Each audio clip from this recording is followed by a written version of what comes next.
Quando a geladeira está vazia, bate o desespero. Olha o que eu tenho pra hoje, gente. Nada pra comer.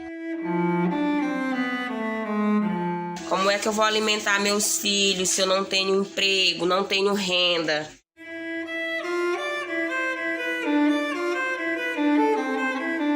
Um dos objetivos da ONU era zerar a fome até 2030, mas o imprevisível tornou essa meta ainda mais difícil de ser alcançada. A crise sanitária que surgiu no horizonte trouxe o risco de uma pandemia paralela, a da fome.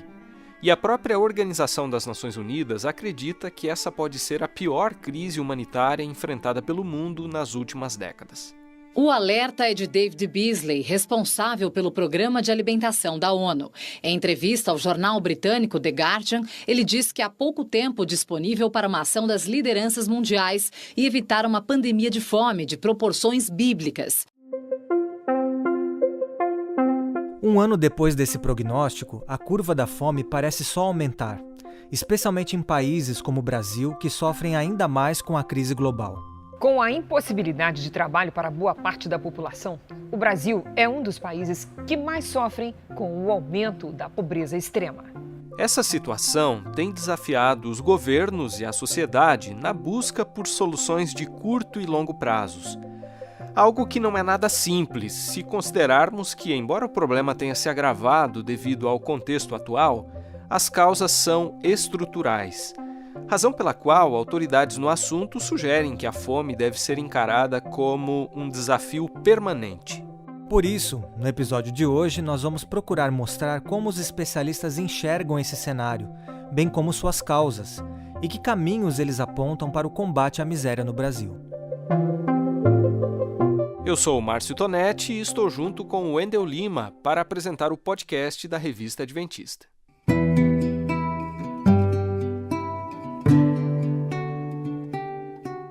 Num país que tem visto a população de famintos aumentar, a expressão morrer de fome não soa como um exagero. Aliás, dados do Ministério da Saúde mostram que em 2017 já morriam em média 15 pessoas por dia no país por causa da desnutrição. Só que agora os mais vulneráveis estão lutando ao mesmo tempo contra duas grandes ameaças à vida.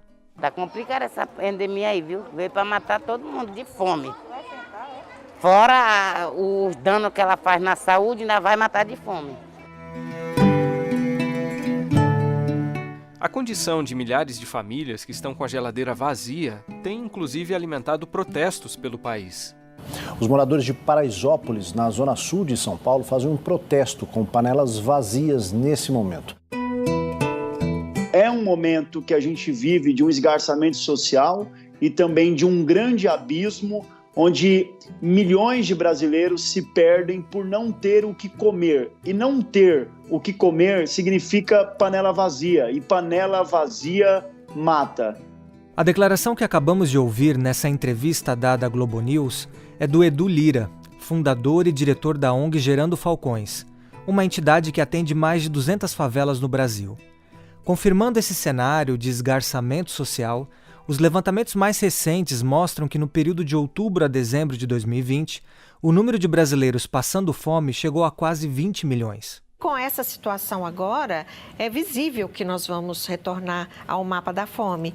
E é visível porque a gente tem a combinação de fatores econômicos, sociais e políticos que fazem com que a fome e a insegurança alimentar aumentem expressivamente no país nesse momento. Nessa outra entrevista ao programa Opinião da TV Cultura, no dia 18 de fevereiro, a socióloga Kátia Maia, diretora da Oxfam Brasil, falava sobre o retorno do nosso país ao chamado Mapa da Fome.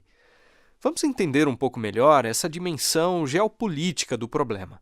E Tonetti, vale a pena dizer que Mapa da Fome é o nome de uma publicação criada lá no início dos anos 2000 pela ONU e que apresenta anualmente os países que enfrentam problemas crônicos com a falta de comida. Em 2014, o Brasil deixou de aparecer nessa lista, mas ficou fora do radar por pouco tempo, conforme explica a professora Oswaldinete Oliveira, que é mestre em saúde coletiva pela Universidade Federal do Mato Grosso do Sul e doutora em nutrição e saúde pública pela USP. O mapa da fome da FAO, ele inclui os países com 5% ou mais da sua população passando fome. No Brasil, inquéritos nacionais realizados pelo IBGE medem a insegurança alimentar na população brasileira. Em 2004, no primeiro inquérito, 6,9% da população estava em situação de insegurança alimentar grave, o que considera-se passando fome. Em 2013, esse percentual havia caído para 3,2%, quando então nós saímos do mapa da fome. No entanto, desde 2016, a pobreza e a fome voltaram a crescer no Brasil. E já em 2018, no último inquérito nacional realizado pelo IBGE, a fome já atingia 4,6% da população. Ou seja, já estávamos chegando nos 5% e quase entrando no mapa da fome de novo. E agora, segundo o inquérito nacional realizado pela Rede Brasileira de Pesquisa em Soberania e Segurança Alimentar no final de 2020, como resultado da crise econômica gerada pela pandemia, o percentual da população brasileira em situação de fome duplicou, atingindo 9% da população. Isso significa que voltamos sim ao mapa da fome com números alarmantes, que evidenciam também as desigualdades sociais em nosso país. Enquanto a média nacional é de 9% da população passando fome, na região norte esse percentual chega a 18% e no nordeste a 13,8%. A fome também ela é mais frequente nas famílias chefiadas por mulheres, entre pretos e pardos e também na área rural. E os motivos para esses retrocessos que ocorreram nos últimos anos são muitos, e estão relacionados a diversos fatores, como o enfraquecimento de políticas públicas sociais, o aumento do desemprego, a queda no rendimento das famílias, o aumento dos preços dos alimentos, comprometendo a maior parte da renda das famílias. Todas essas questões foram fortemente agravadas pela crise econômica gerada pela pandemia agora em 2020.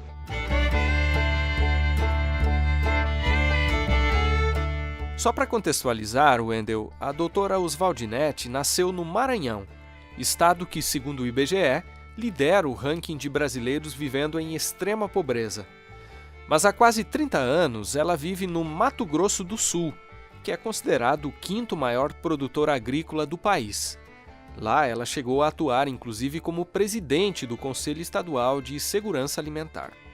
E Tonete, além de ela ter trabalhado tanto propondo quanto fiscalizando políticas públicas, Oswaldinete se especializou no tema da segurança alimentar, que é, vamos dizer assim, um nome politicamente correto para falar sobre a fome.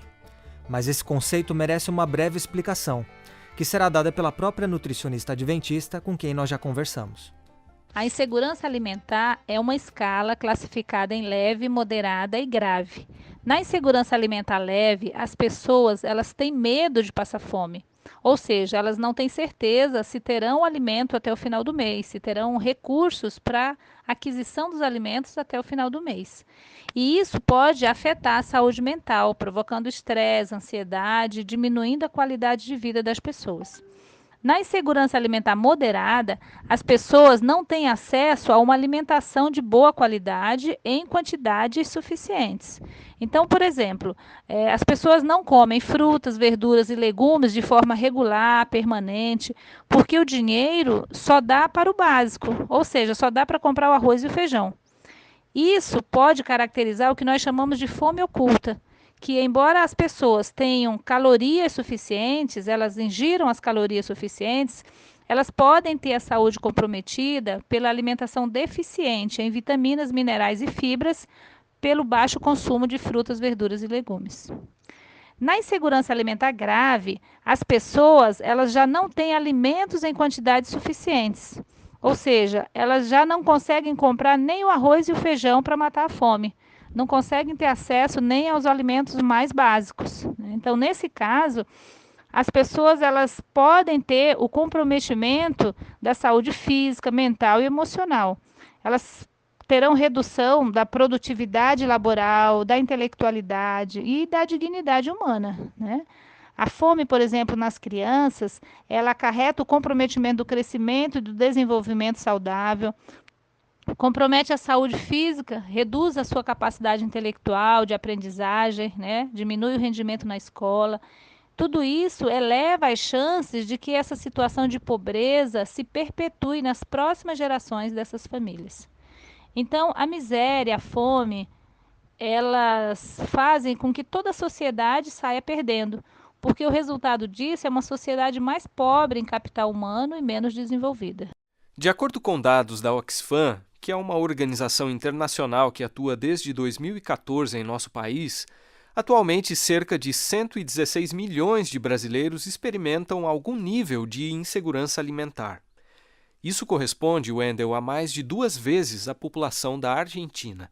E por essa razão, a segurança alimentar tem sido uma das principais áreas de atuação da Agência Adventista de Desenvolvimento e Recursos Assistenciais, a ADRA, conforme conta aí na sequência para a gente o Fábio Carbonaro Salles, diretor da entidade aqui no Brasil.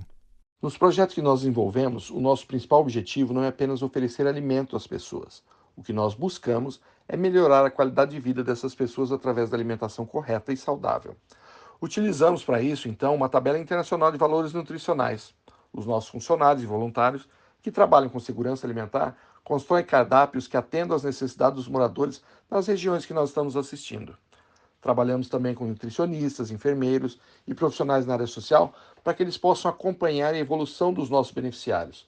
E durante a última etapa dos nossos projetos, nós procuramos ensinar a eles a se alimentarem adequadamente, aproveitando os alimentos regionais que eles têm disponíveis.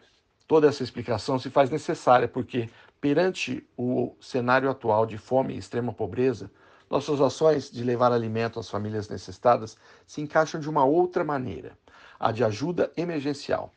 E nessas condições, nosso interesse principal é permitir que as famílias tenham o que comer, como se alimentar. Nesses casos, nós utilizamos tabelas nutricionais para emergências e tentamos oferecer o básico para que as pessoas possam subsistir. No dia 9 de abril, a ADRA lançou uma campanha nacional intitulada Olhe para quem tem fome. E é interessante a gente destacar, Wendel, que em 2020, com o apoio de diversos doadores, a agência havia conseguido entregar 180 toneladas de alimentos nas regiões mais carentes do nosso país. E para este ano, a expectativa é distribuir 330 toneladas. Então, Tonete, com esse objetivo em mente, no começo do ano, a agência humanitária fez um levantamento para detectar as regiões mais vulneráveis do Brasil, conforme conta aí pra gente o Fábio. Foi assim que nós detectamos 8 estados brasileiros que atravessam uma situação bastante crítica. E nós decidimos nos unir para ajudar especificamente esses lugares, que são Bahia, Rio de Janeiro, Roraima, Rio Grande do Norte, Maranhão, Pará, Pernambuco e Ceará. Nós estamos trabalhando em uma campanha de arrecadação de fundos para entregar 11 mil cestas básicas no valor de R$ 120 durante os meses de abril e maio, para as famílias mais necessitadas desses lugares. E quem pensa que a segurança alimentar é um problema só nas cidades, está enganado. Estudos recentes realizados no nosso país deixam claro que os índices de fome são maiores nas áreas rurais do que nas áreas urbanas. A insegurança alimentar grave alcançou 12%, segundo os estudos, na área rural, contra 8,5% na área urbana, sendo a vulnerabilidade maior para quem tem menor acesso à água potável. A proporção de domicílios classificados em situação de insegurança alimentar grave nas áreas rurais dobra quando não há disponibilidade de água para a produção dos alimentos e para consumo.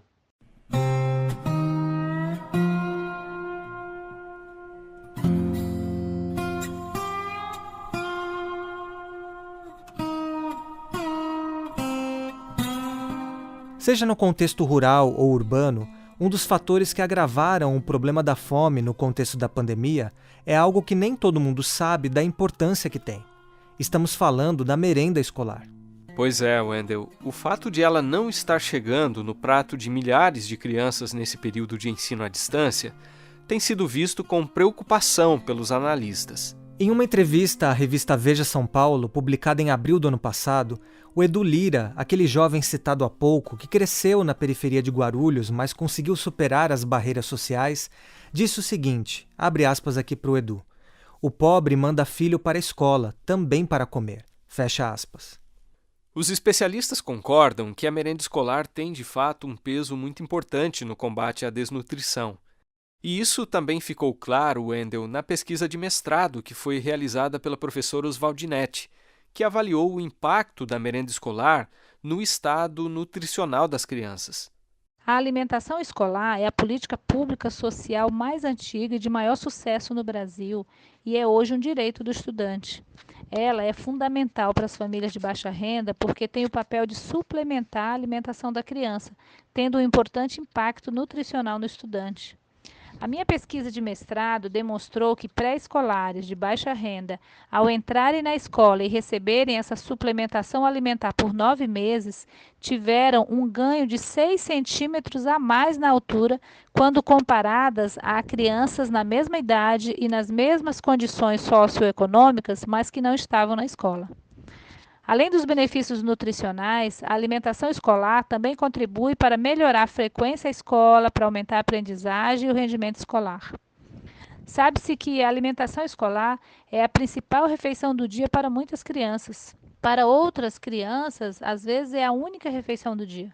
Então, ficar sem a alimentação escolar significa prejuízos nutricionais.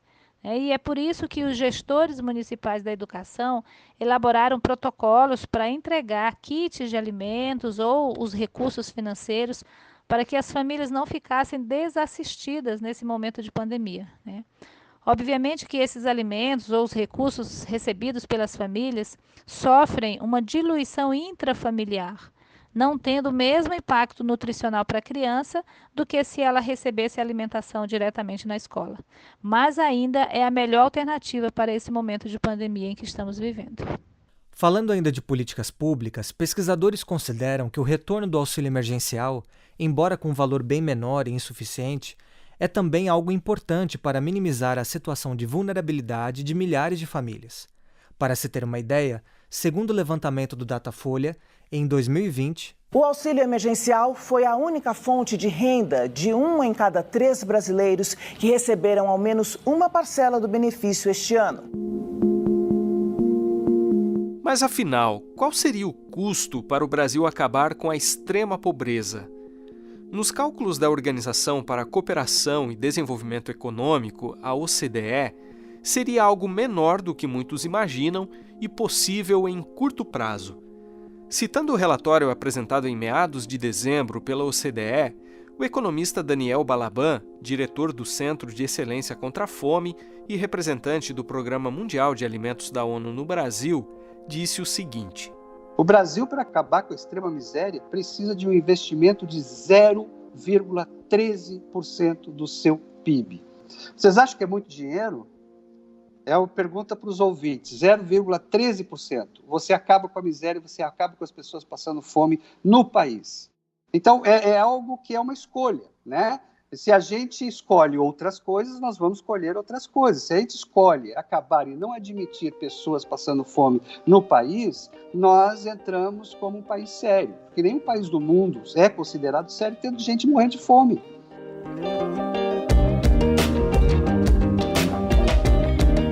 Apesar de a insegurança alimentar ter aumentado nos últimos anos no nosso país, em 2019, o governo brasileiro decidiu extinguir o Conselho Nacional de Segurança Alimentar e Nutricional, o CONSEA.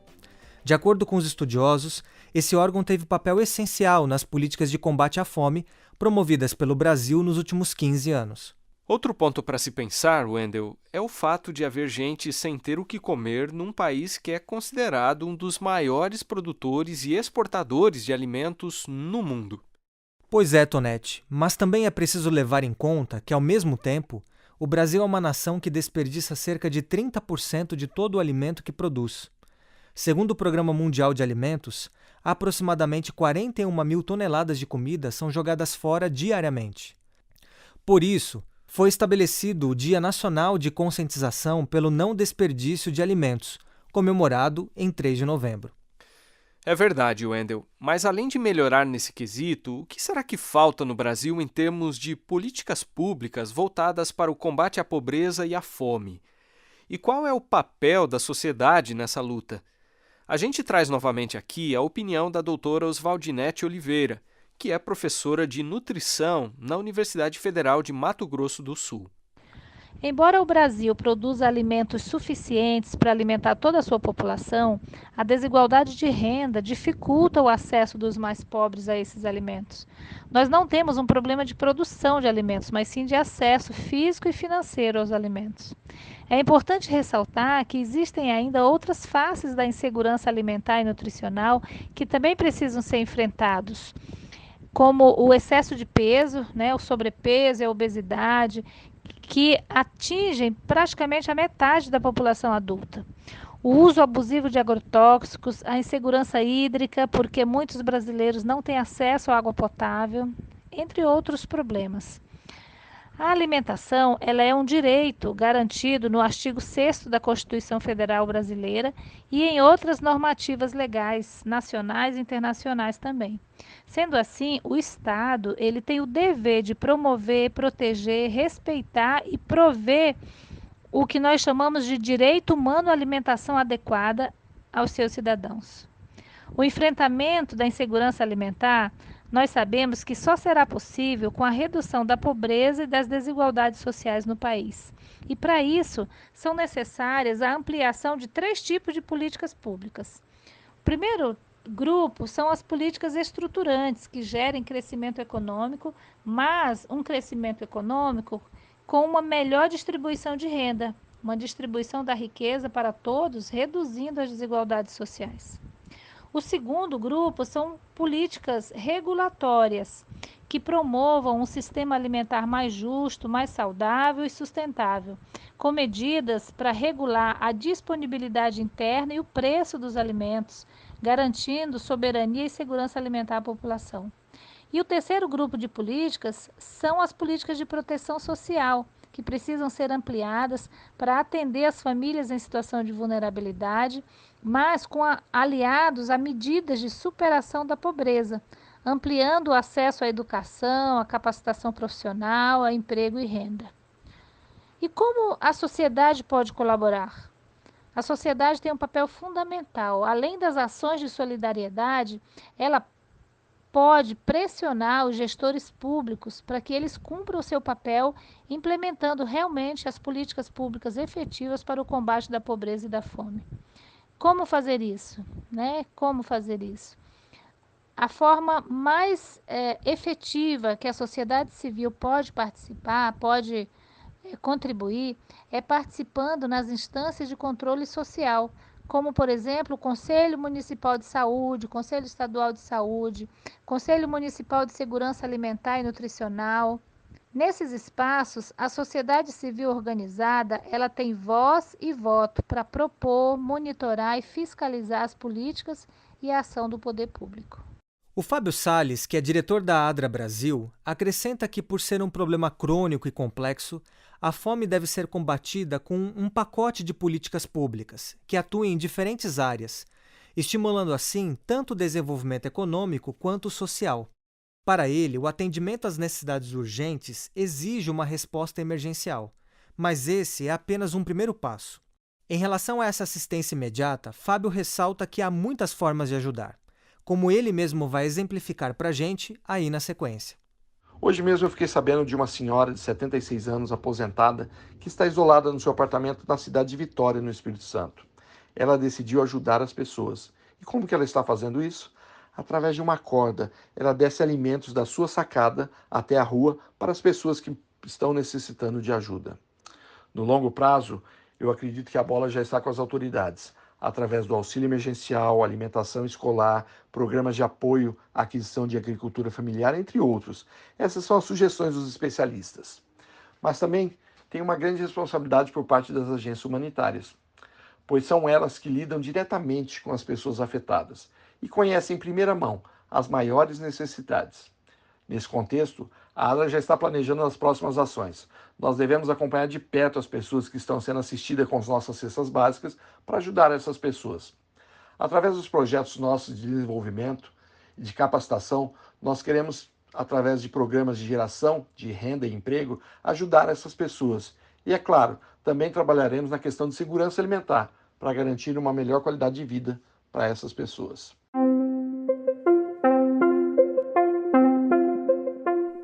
A pergunta que fica, portanto, Wendel, é a seguinte: Será que precisamos encarar o problema da fome como um desafio permanente no nosso país? A doutora Oswaldinete acredita que sim. E para ela, a responsabilidade não é só dos governantes, levando em conta que o combate à pobreza extrema também deve ser visto como um dever moral dos cristãos. Infelizmente, esse será sempre um problema social a ser enfrentado pela sociedade. O próprio Cristo afirmou que os pobres sempre existiriam na Terra, mas nem por isso vamos ser insensíveis às suas necessidades. Cristo também afirmou que uma característica fundamental dos súditos do seu reino era repartir a sua comida com os famintos, sua água com os sedentos, sua roupa com o nu. Então, ter um espírito de humanidade e solidariedade é, sem dúvida, um dever moral dos que se dizem cristãos. Mas, além das ações pontuais de assistencialismo, a igreja ela pode fazer muito mais. A igreja precisa ser relevante no local onde ela está inserida, contribuindo para transformar a realidade local das comunidades mais carentes.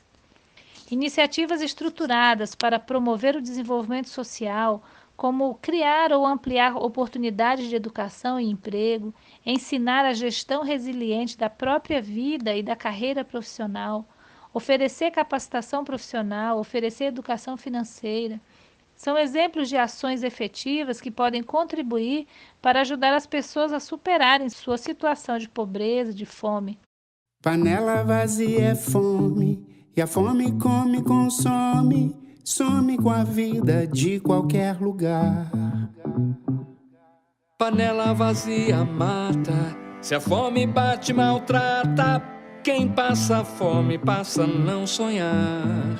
Essa é a trilha do vídeo de uma campanha intitulada Panela Cheia Salva, que foi lançada no dia 5 de abril e que pretende arrecadar 2 milhões de cestas básicas para distribuição em todo o país.